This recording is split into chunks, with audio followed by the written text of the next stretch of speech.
Last lesson in the unit, so that means review. I'm going to hand out the review today, actually, so you can work on it if you want to look at it over the weekend. Then you'll get class time on Monday to work on it, and we'll have a test on Tuesday. Wait, test on Tuesday? I don't do tests on Tuesday. All right, so this is a graphical look at the fundamental theorem of calculus. So this is the kind of problem that shows up on a calculator active part, where basically all the calculator can help you with is some adding, subtracting, multiplying, dividing, right? Some arithmetic. The calculator can't help you with one of these problems beyond that. So it says the example below use this differential function. H of x equals the integral from 0 to x of f of t dt on the interval from -2 to 8, where f of t is this graph. So h of x is defined as an integral. Okay? So just to be clear what we're doing here, it says find h of 3. So h of 3 would be, well, we plug in 3 for the x. So it would be the integral from 0 to 3 of f of t dt. How the heck do we get the integral from 0 to 3 of f of t dt? We're now given a function. So how are we going to find an integral? There we go. You said the key word. The area. We've got a graph, right? So we want to find the area from 0 to 3.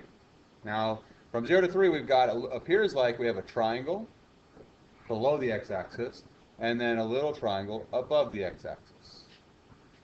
Okay, so for this triangle below, we would have, it's negative, right, because it's below the x-axis, 1/2 times base of 2 times the height of 2.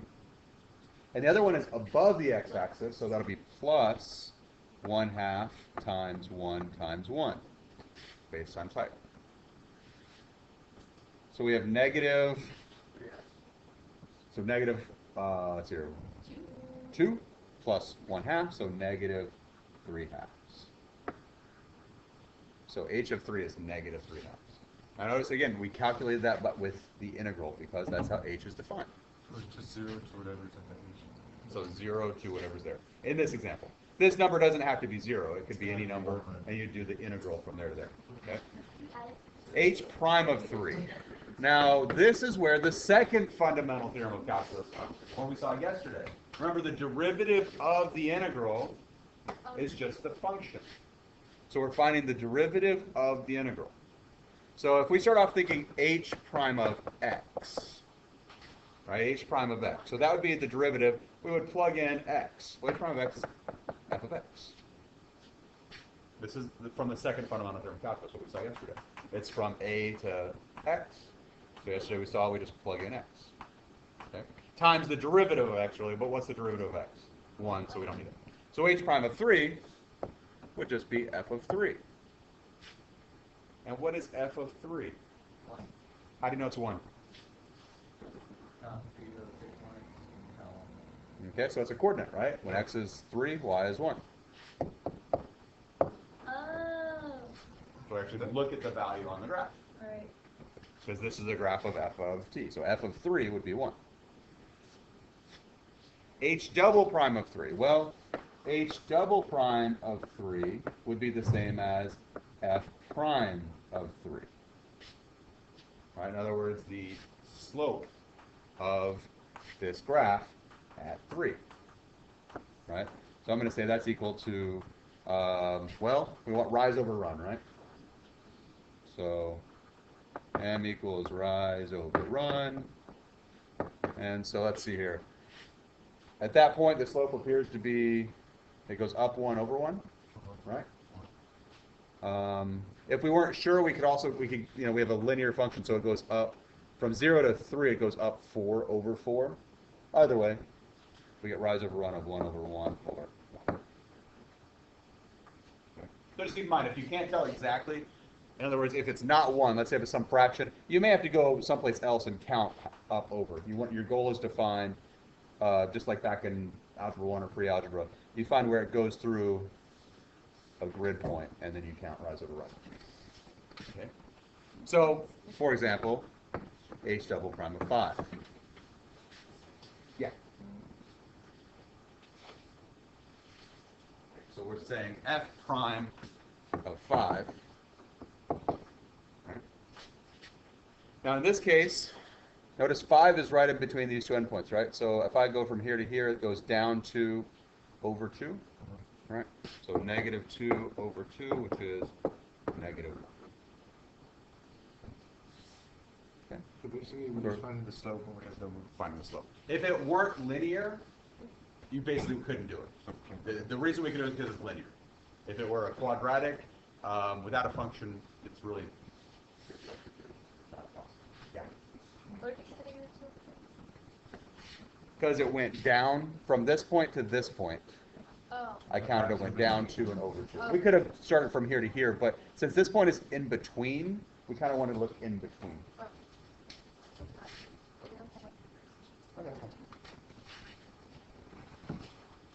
Okay.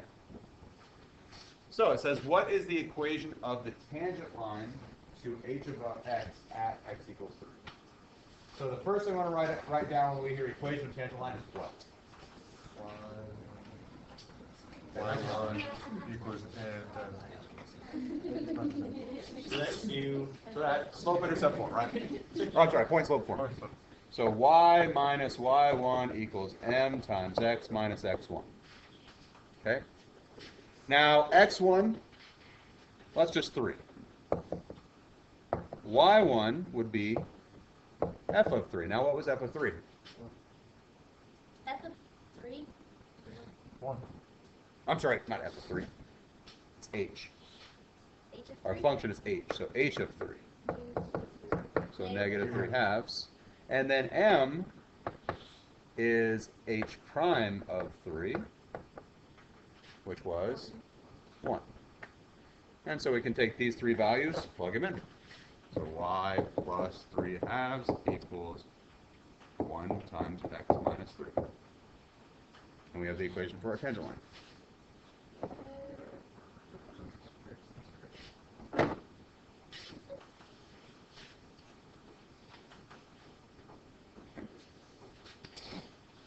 At what points in the interval from 0 to 8 does h of x have a relative extrema, and why?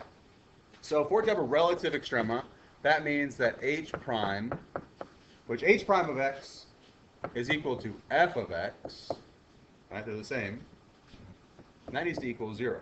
That's what a relative extrema is. It equals 0, take the signs. So looking at the graph, where does f of x equal 0? And actually change signs. Well, it equals 0 at 2 and at 6. Does it change signs at both of those? No. Which one does it change signs at? 6. Oh. 2. So it goes from negative to positive at 2. So we have a relative, going from negative to positive, so relative min at x equals 2, where h prime changes from negative to positive. So relative min at x equals 2.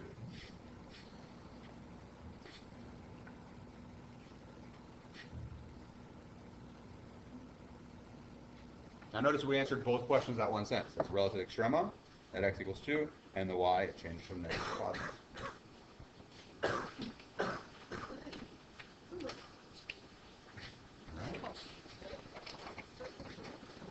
Find h of negative 2. All right. So going back, h of negative 2 would be the integral from 0 to negative 2 of f of t dt. Okay. Now what's wrong with this right now? Yeah, the smaller number's on top. So we actually need to flip this integral over. And when we flip the integral, we put a negative in front. So negative 2 to 0 of f of t dt. All right. So we have negative. Now from negative 2 to 0, looking back at the picture, looking back at our picture, from negative 2 to 0, we've got this triangle underneath, right? So that integral itself will be negative, right? So we have negative and then negative 1/2, and the base and the height are both 2. So 1/2, 2 times 2. And so a negative times a negative gives us a positive, and so we get a positive 2. be a closed parenthesis there. So again, even though, if you look at the graph, and we did the integral from -2 to 0, we would get a negative because it's below the x-axis. Since we're going from 0 to -2, it's reversed, and so we get a positive answer. Okay? What's your question? No, you're going to. All right. Next, at what x value does h of x have an absolute minimum? Okay. Absolute minimum. In other words, where is the very lowest this function goes? Well, h of x is defined as the integral of f. I agree that f of x has a minimum at 0. All right, I absolutely agree with you. But h of x is the accumulated area under the curve from 0 to some x value. Okay, so for example, at 0, the accumulated area is 0. Okay, because the integral, and by the way, the integral from 0 to 0 is 0, because all we have is this line. There's no area there. If we go to 1, we have some negative value. Right? Think about that. The integral from 0 to 1 would be a trapezoid with some area, so it's a negative value. From 0 to 2, does that get more negative or less negative? It gets more negative because we still have more below. At 3, what happens? We're adding area, right? It's a positive, so this integral is getting larger. So this is negative, then we're getting more positive. And from there on out, it gets more and more positive. So where would the lowest value be? Where would the smallest value of this integral be? Well, the smallest would be this area right there, because we're a negative. So once we get to 2, this changes to positive. Now the accumulated area is positive, and so the integral is getting larger. So it gets, the area here is smaller, or the integral is smaller, smaller, smaller, and then it gets bigger, bigger, bigger. So we have an absolute minimum on the interval, on this interval, at x equals 2. So I'm going to say absolute min at x equals 2.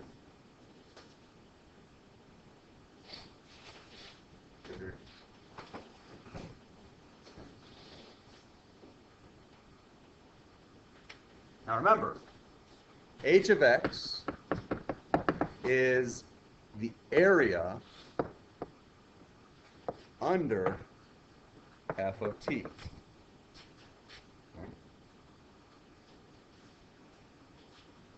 So, at x equals 2, at x equals 2,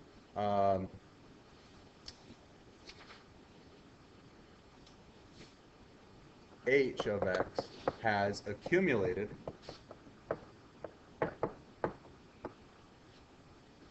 as much negative area as it's going to.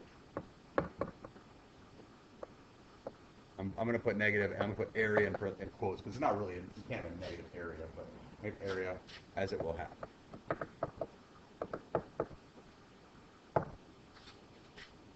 From that point on, it starts accumulating positive area.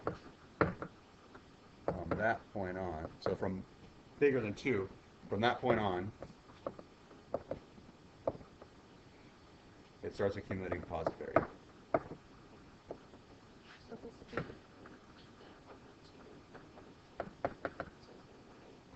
Well, the function's only defined until I believe we get to 8, right? But yes, that's the idea. Yeah.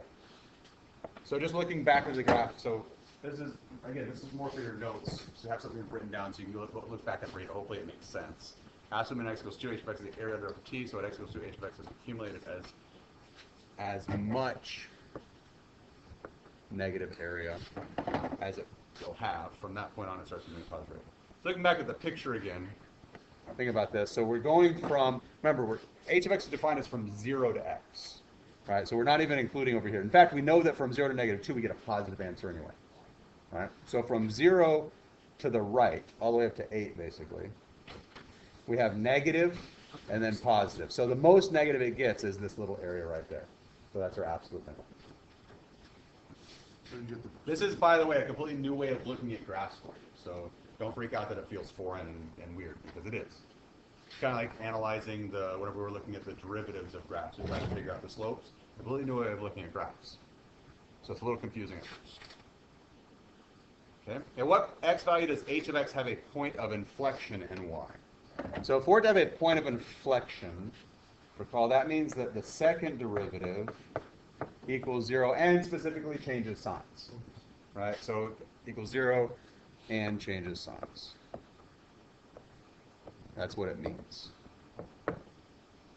Okay. Well, equals 0 or undefined, I suppose. Right, the second could also be undefined and changes signs. Now, h double prime of x is equal to f prime of x, right? Which means we're looking at the slope. Okay, so look at the slope of our graph. Where does the slope change signs? Well, it's negative, and then it's positive. So right there, the derivative is undefined, right? F prime is undefined, but it does change signs there. Okay, so that's a point of inflection. Where else does that happen?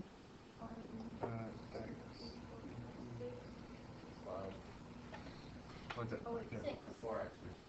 Okay, at 6 it happens again. All right. 4 doesn't change. At 4, f prime is positive and then negative, right? So it's positive, it's going uphill, and then negative, and so it does change signs. So we have 3 places. Just what it is. Like this. Okay. So we have points of inflection at x equals 0 and x equals 6. H prime, H double prime. Well, how do we know H double prime changes signs? Because that's not, if we just look at this, how the heck would we know H double prime changes signs? Because H prime does what? In other words, H prime is the slope. So the H prime changes from increasing to decreasing or decreasing to increasing. So at 0 and 6, it's changing from decreasing to increasing. Right? Decreasing, increasing. So we're going to say H prime changes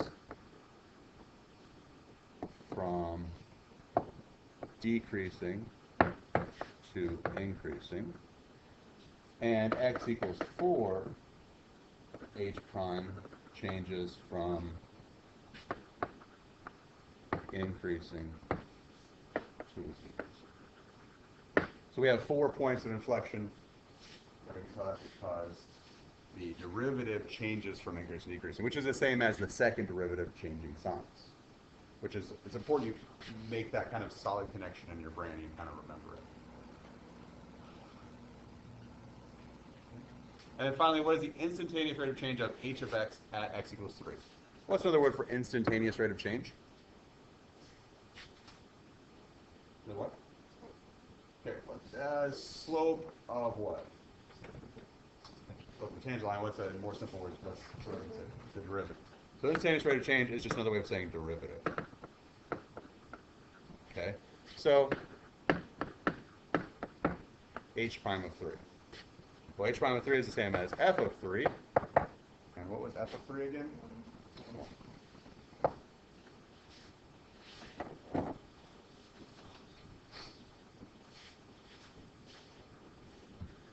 All right, so take a look at the assignment. Given our function f of t. Now again, notice that it's 0 to x, and it's on the interval from 0 to 9. Okay, now I know that it's graphed to the left, but it's defined from 0 to 9. Okay, f of t is a semicircle, and then a line segment. Okay? Questions or concerns at this point? All right. There are 21 questions, but they're all based on the same idea.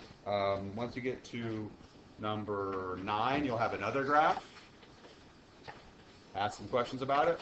And then once you get to number 18, there's a third graph, and you'll be asked some questions about it. Okay?